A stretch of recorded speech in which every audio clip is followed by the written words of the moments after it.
Assalamualaikum warahmatullahi wabarakatuh.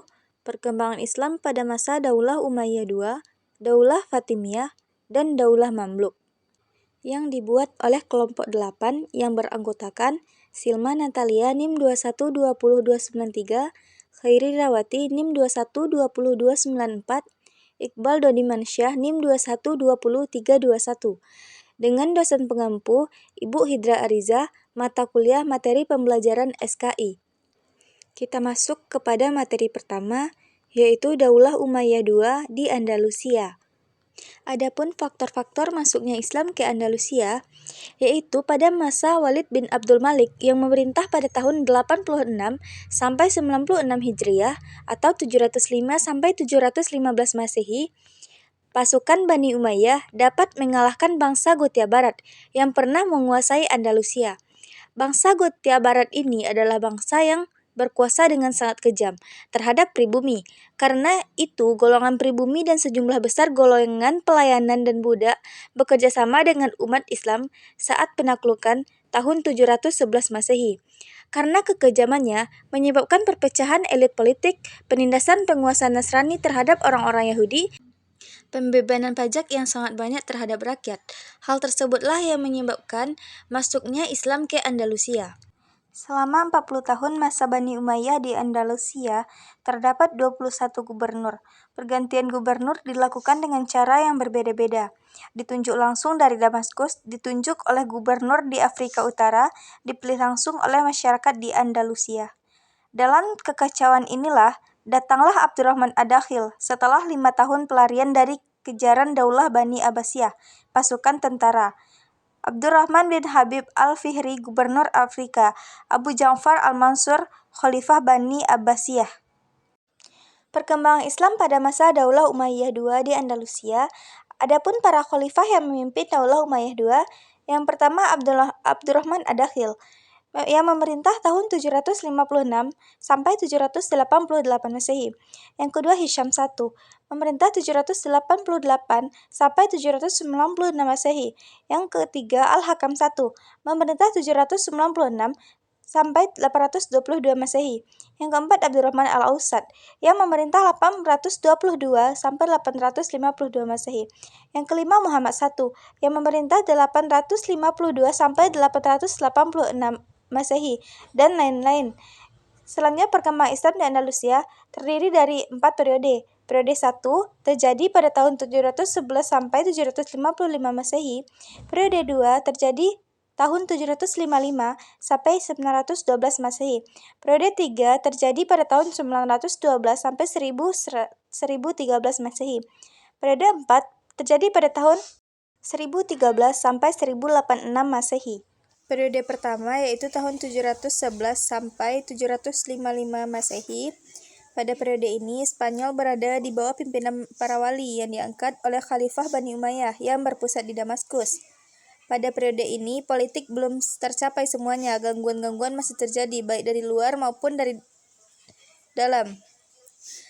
Selama 40 tahun masa Bani Umayyah di Andalusia terdapat 21 gubernur atau wali. Periode ini berakhir dengan datangnya Abdurrahman Ad-Dakhil ke Spanyol pada tahun 138 Hijriah atau 755 Masehi.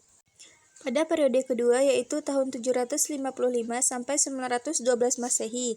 Pada periode ini Spanyol berada di bawah tangan Amir pertama, yaitu Abdurrahman I. Dia adalah keturunan Bani Umayyah yang berhasil lolos dari kerajaan Bani Abbasiyah ketika mereka berhasil menaklukkan Bani Umayyah di Damaskus.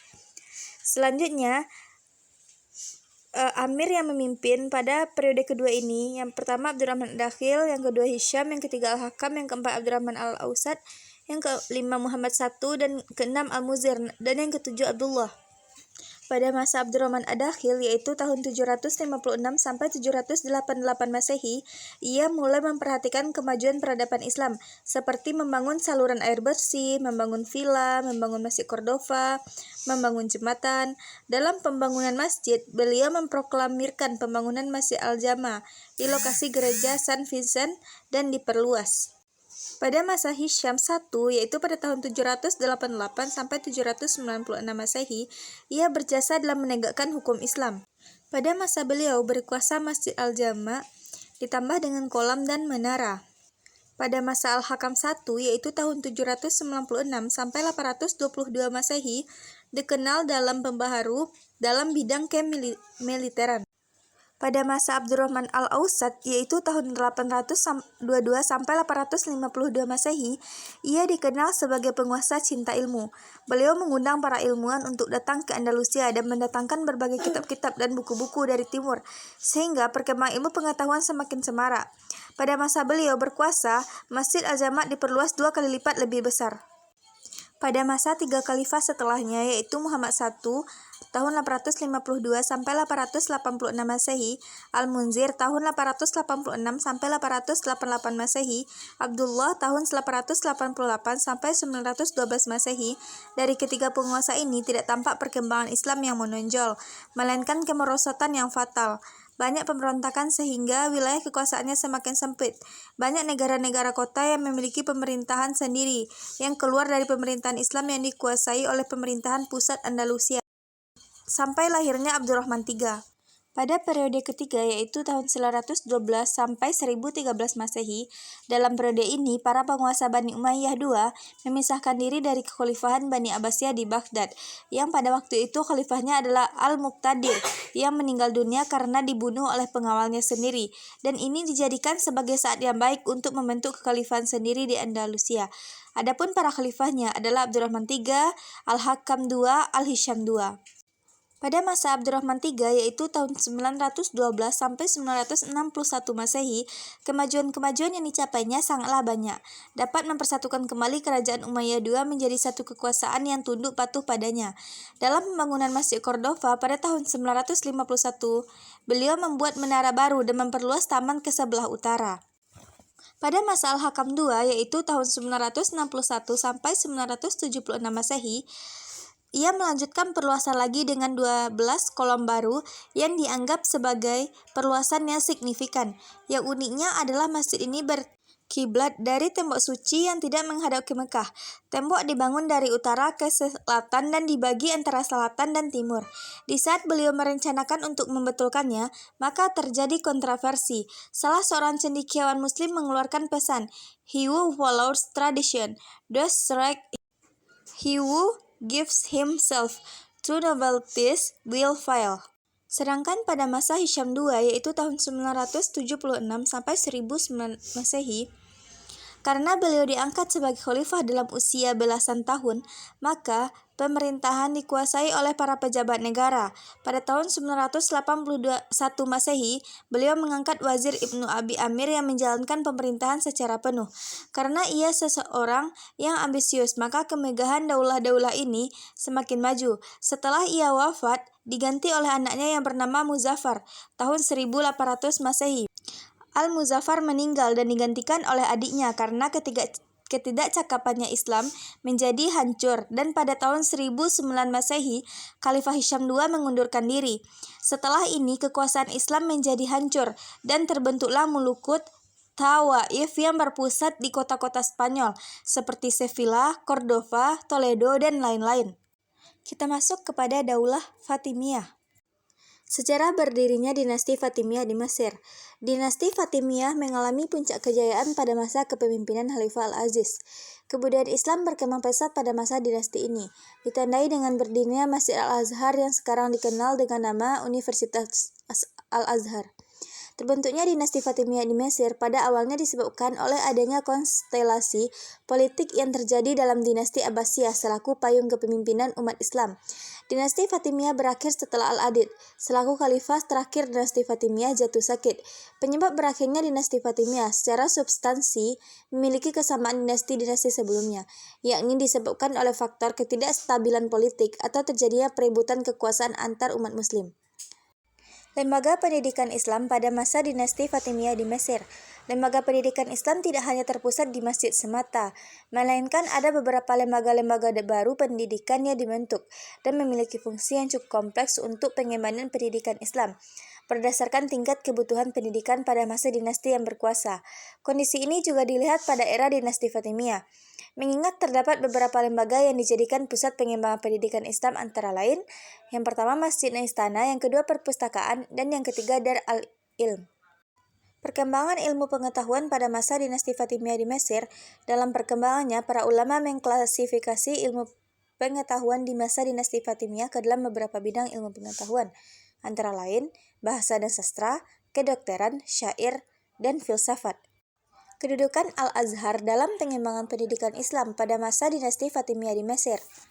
Pada masa dinasti Fatimiyah, Al-Azhar menjadi corong propaganda kekuasaan kekhalifahan, sekaligus sebagai alat penyebaran doktrin ajaran Syiah.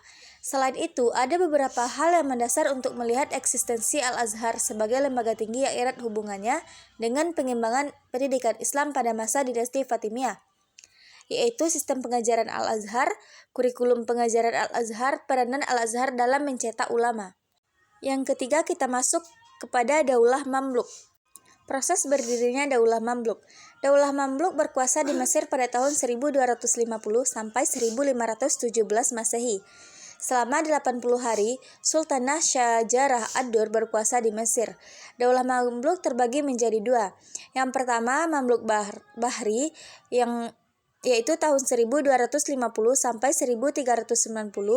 Penguasa Mamluk Bahri pertama adalah Sultan Izzuddin Aibak yang berkuasa tahun 1250 sampai 1257 Masehi. Awalnya ia adalah panglima utama Daulah Mamluk. Mamluk Bahri pada awalnya adalah pengawal-pengawal yang dibeli oleh Khalifah Salih Al-Ayyub dari Daulah Ayyubiyah dan menjadi sultan di kemudian hari. Yang kedua adalah Mamluk Burji, yaitu tahun 1382 sampai 1517 Masehi. Pendiri sekaligus Sultan Mamluk Burji pertama adalah Sultan Kalaun tahun 1279 sampai 1290 Masehi. Mamluk Burji tidak mengenal konsep kekuasaan yang diwariskan dan tidak menerapkan kebijakan nepotisme. Tahta kekuasaan menjadi milik siapa yang mampu meraihnya. Silsilah pemimpin Daulah Mamluk dapat teman-teman lihat sendiri di tayangan berikut. Pemimpin terkenal Daulah Mamluk yang pertama Sultan Az-Zahir Ruknuddin Baibar Al-Bundukdari. Sultan Mamluk yang paling terkenal adalah Sultan Az-Zahir Ruknuddin Baibar Al-Bundukdari. Pada awalnya ia adalah seorang budak dari Turki. Nama Al-Bundukdari diperoleh dari tuan pemiliknya di Hamah sebelum dibeli oleh Sultan As-Salih Al-Ayyub. Sultan Al-Zahir Ruknuddin Baibar Al-Bundukdari menjadi Sultan Daulah Mamluk yang agung, penguasa dan pendiri sejati kekuasaan Daulah Mamluk. Kemenangan pertamanya ia peroleh dalam peperangan melawan tentara Mongol di medan perang Ain Jalut. Tetapi puncak ketenarannya didapatkan berkat perjuangannya yang tanpa henti melawan tentara salib. Kemajuan peradaban Islam pada masa Daulah Mamluk. Yang pertama di bidang ekonomi, yang kedua seni bangunan, yang ketiga ilmu pengetahuan, yang keempat budaya politik dan militer, yang kelima sistem pemerintahan. Bentuk pemerintahan oligarki adalah suatu bentuk pemerintahan yang menerapkan kepemimpinan berdasarkan kekuatan dan pengaruh, bukan melalui garis keturunan. Runtuhnya Daulah Mamluk. Kemajuan Daulah Mamluk ini tercapai berkat kepribadian dan wibawa sultan yang tinggi, menciptakan militer yang kuat dan menjaga kestabilan negara yang aman dari gangguan. Akan tetapi, ketika faktor-faktor tersebut menghilang, Daulah Mamluk sedikit demi sedikit mengalami kemunduran. Sekian penjelasan dari kami. Mohon maaf jika terdapat kesalahan. Kami sudahi dengan Assalamualaikum warahmatullahi wabarakatuh.